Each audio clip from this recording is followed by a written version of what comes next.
প্রধান অর্থ হচ্ছে নেককার স্ত্রী। আর নেককার স্ত্রী বলা হয় ওইটাকে যে স্বামী বাইরে থেকে বাড়িতে আসলে স্বামীকে আনন্দ দেওয়ার জন্য যেভাবেই হোক স্বামীকে খুশি করে। সে সাজগোজ দিয়ে, কথাবার্তা দিয়ে, এমনকি কাতো কত দিয়ে হলো, অসুবিধা নেই। সম্মানিত মা বোনেরা, স্বামী বাইরে থেকে আসলে যদি ওকে খুশি করার জন্য আপনি দাঁত বের করেন হাসতে, যেই কয়টা দাঁত বের হবে ওই কয়টা নফল নামাজের সওয়াব হবে। এবার সুবহানাল্লাহ জোরে বলার দরকার নেই, বাড়ি যেয়ে দেখবেন দাঁত কেলিয়ে পড়ে আছে, ও আর বন্ধ হচ্ছে না। কেন? হুজুর বলল যেই কয়টা দাঁত দেখবা ওই কয়টা নফল হবে সওয়াব, যা আছে সব বের করে দিলাম। না, আপনাকে স্বামী অনেক বড় জিনিস, খুশি করার চেষ্টা করবে। এখানে প্রশ্ন আসতে পারে মা বোনদের, ওই যে দুইজন মহিলা দাঁড়িয়ে আছে, ওরা যদি বলে হুজুরে ওয়াজ থামান, ওই এমন জল্লাদের সাথে বিয়ে হয়েছে, শাহজাহান জল্লাদ, ও জীবনে কোনোদিন একটু পাউডারও কিনে দেয় না, আমি মাখবো কি? এরকম জল্লাদ নেই দেশে। না, স্ত্রীর জন্য যদি সাজগোজের জন্য খরচ করেন, এটা আবার রেকর্ড করছি, এখনই ম্যাডাম শুনবে, লাইভ চলছে। আমার মনে হয় হাদিস না বলাই ভালো হবে না, যদিও আমি এই উমরা থেকে আসার সময় ওর মেকআপ বক্স দিয়ে এসেছি, সুতরাং আমার বলা অসুবিধা নেই। না, স্ত্রীর সাজগোজের জন্য কেউ যদি খরচ করে, যদি মাসে 2000 টাকা ওর পেছনে খরচ হয়, মনে করবেন এটা আল্লাহর রাস্তা দান করলো। সুবহানাল্লাহ বলছেন না কেন আমি জানি, কারণ এগুলো তো দেন না। বলে 22 বছর বিয়ে করেছে, 22 বছরে 2200 টাকাও সাজতে দেয়নি। লোকের পর সাজগোজ দেখে খুব আনন্দ পান। সম্মানিত মা বোনেরা, আজ বাংলাদেশে পরকীয়া প্রেম বাড়ার পেছনে, স্বামীগুলো অন্য জায়গায় লাইন করার পেছনে কারণ আপনি। আপনাকে আল্লাহ যা দিয়েছে, যার পেছনে ও ছোটে, ওকে আল্লাহ তাই দিয়েছে। আপনি ওইভাবে থাকেন না, এই জন্য অন্য জায়গায় লাইন করে। বলছে ঠিক, তার মানে নারায়ণগঞ্জ এরকম 2 নম্বরই চলছে, চালান 180 মাইল লেগে। মা বোনেরা, সেই যে থাকবেন, স্বামী আসলে এটা আপনার ইবাদত। এটা কি 2 নম্বরের স্বামী যখন বাড়িতে আসবে, তার যে সম্পদ এবং তার সন্তান, এটা যেন ইসলামের পথে থাকে, এই চেষ্টা করবেন ও যখন বাইরে যাবে। 3 নম্বরে, স্বামীর মন যেটা চায় ওটা যদি জায়েজ হয়, আবার বলছি, স্বামীর মন যেটা চায় ওটা যদি জায়েজ হয়, জীবন থাকতে মানা লাগবে। আমি সহ যত স্বামী এখানে বসে আছে, প্রত্যেকটা স্বামী চায় বিয়ের পরে আমার মা বাবা যেন আমার সাথে থাকে, কিন্তু 100 জনের 98টা বউ এটা চায় না। বলেন বলেন না, মেয়েরা আপনি নেককার হতে পারবেন না।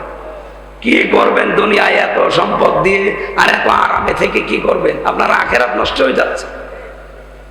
এই জন্য স্বামী যদি জায়েজ কোনো কাজ চায়, জীবন থাকতে ওটা মেনে নেন, কষ্ট হোক।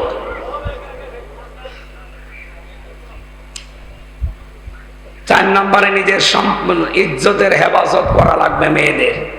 আমি জেলখানাতে দ্বিতীয় যে জল্লাদ পেয়েছিলাম, এই শাহজাহান জল্লাদ বের হওয়ার পর, এখন আছে ইলিয়াস, কেন্দ্রীয় জেলখানার যে লোকটা এখন ফাঁসিতে ঝোলায় মানুষকে, ওর নাম ইলিয়াস, চট্টগ্রামে বাড়ি।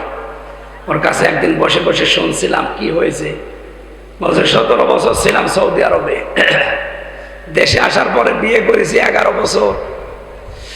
বিয়ে করার পরে শুধু বর সাথে আর মা আর বোনের সাথে মিল নেই, কিছু দিলেই খালি রাগ করে। এই বর আর মন পায় না। শেষ পর্যন্ত ও ছাতা মারার জন্য না একটা থাপ্পড় মেরেছি, মানে এমন একটা জায়গায় লেগেছে ও ছাতা মারা গেছে। এখন আমার এই যে যাবজ্জীবন জেল, ফাঁসি ছিল, এখন আমার 30 বছর জেল।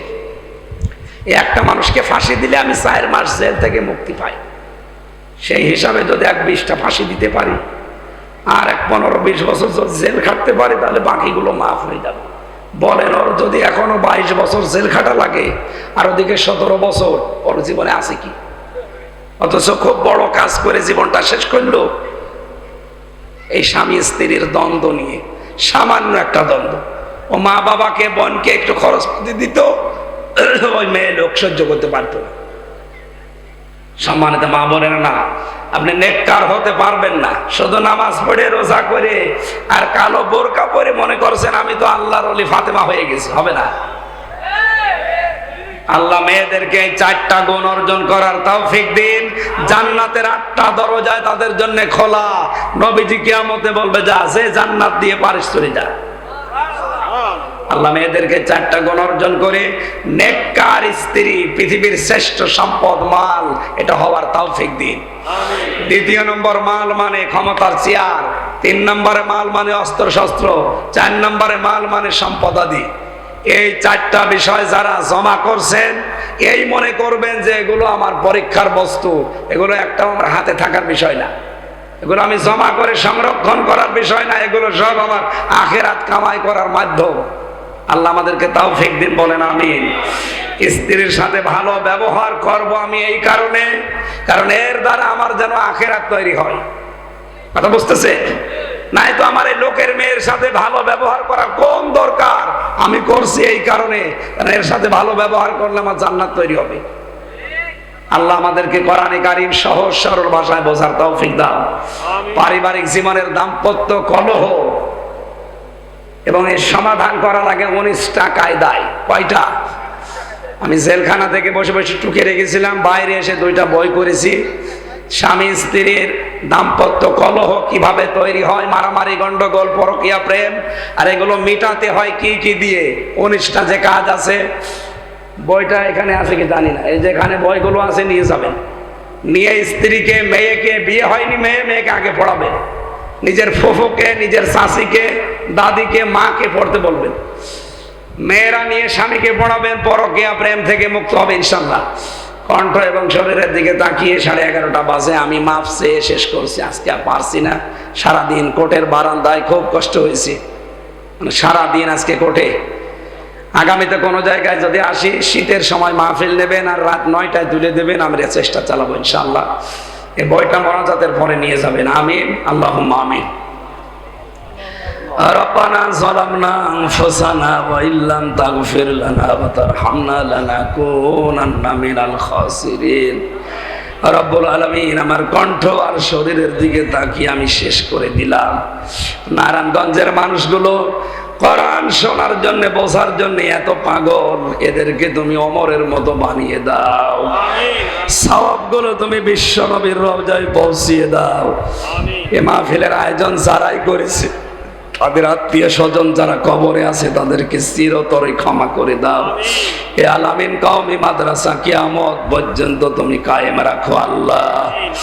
মা বোনেরা যারা এসেছে, ফাতেমার মতো, আয়েশার মতো বানিয়ে দাও আল্লাহ। আমার কণ্ঠটা তুমি ভিক্ষা দাও, আমার কণ্ঠটা তুমি ভিক্ষা দাও।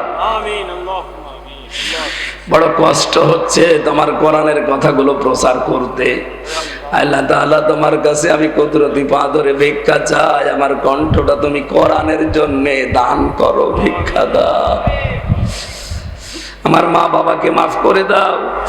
রব্বানা হাব লানা মিন আজওয়াজিনা ওয়া যুররিয়াতিনা কুররাতা আয়ুনি ওয়াজআলনা লিল মুত্তাকিনা ইমামা। আল্লাহ তাআলা, বাংলাদেশে সবচাইতে বড় ঝামেলায় আছি আমরা আলেমেরা, তুমি মেহেরবানি করে আমাদের জন্য হামে ও নাসির হয়ে যাও। আমরা ইলমের হক আদায় করতে পারছি না। ভয় হয় মাঝে মাঝে, নামের আগে মাওলানা লেখা আছে, আলেম লেখা আছে, নাজারি কিয়ামতে তুমি কোটি মানুষের সামনে আবার অপমান করো কিনা। রব্বুল আলামিন, যা করার দুনিয়াতে শাস্তি দিয়ে দিও, কিয়ামতে কোটি কোটি মানুষের সামনে আল্লাহ তুমি আমার চরিত্রকে উলঙ্গ করে দিও না। এখানে যারাই আলেম আছে, আলেমদেরকে তুমি নিজের কুদরতি চাদর দিয়ে ঢেকে রাখো। এদেশের মুসলমানদেরকে বাঁচাও, এদেশে কোরআন মানা যায় এরকম একটা পরিবেশ তৈরি করে দাও আল্লাহ। প্রশাসনের যে ভাইগুলো দায়িত্ব পালন করছে, আজকে বাংলার প্রশাসনের উপরে তোমার রহমত নাজিল করো আল্লাহ। এদেশের দায়িত্বে যারা আছে সহি সালামতে পালন করার তৌফিক দাও। আল্লাহ ত্রিমুখী ষড়যন্ত্র চলছে, এদিকে আমেরিকা, এদিকে চীন, ভারত আর রাশিয়া। আল্লাহ আমাদের দেশটা বড় গেড়া কলে পড়ে আছে, তোমার কুদরত দিয়ে আমাদের এই দেশটাকে বাঁচাও। প্যালেস্টাইনের মুসলমানদের জন্য তুমি হামে ও নাসির হয়ে যাও। লা হাওলা ওয়ালা কুওয়াতা ইল্লা বিল্লাহিল আলিয়্যিল আযীম। কখন মরণ চলে আসে জানি না। আল্লাহ আমার কণ্ঠটা ভিক্ষা চেয়ে আজকের মতো আমি বিদায় নিলাম। মরণের সময় যেন বলতে পারি লা ইলাহা